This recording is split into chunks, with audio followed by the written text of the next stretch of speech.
L'info écho avec Capital. On commence avec les mots du jour. État d'urgence.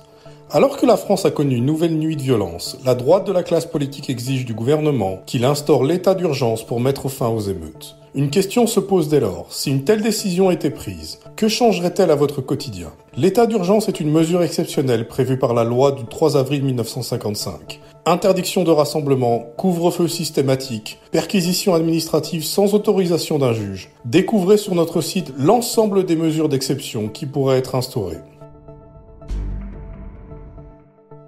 On enchaîne avec la mauvaise nouvelle du jour. Mylène Farmer, Madonna, Céline Dion, les annulations de concerts se multiplient ces derniers mois. Un véritable cauchemar pour les promoteurs, qui doivent faire face à des pertes financières considérables. Si la série d'annulations avait commencé dès le mois de mai, elle s'est accentuée avec l'éruption de violence qui traverse le pays aujourd'hui.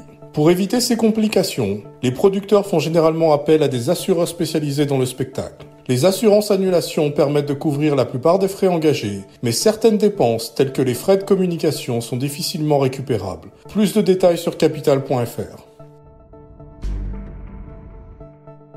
On continue avec le chiffre du jour, 18,9%. C'est la baisse moyenne des prix de l'immobilier dans la ville de Vannes, en Bretagne. La commune de 50 000 habitants n'est pas la seule concernée par cette tendance baissière. Depuis un an, les prix des logements neufs sont en nette baisse dans bon nombre de villes du littoral. C'est ce que révèle le baromètre de la plateforme trouverunlogementneuf.com, spécialisé dans le prix des appartements neufs dans les villes touristiques du littoral français. Découvrez, grâce à notre tableau, les villes où la chute a été la plus rapide.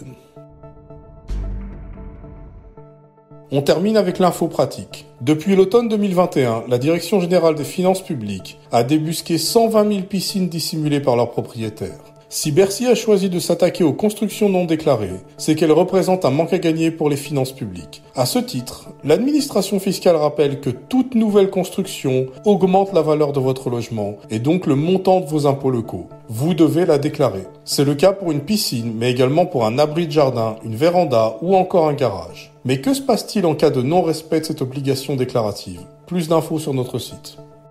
C'était l'info écho avec Capital.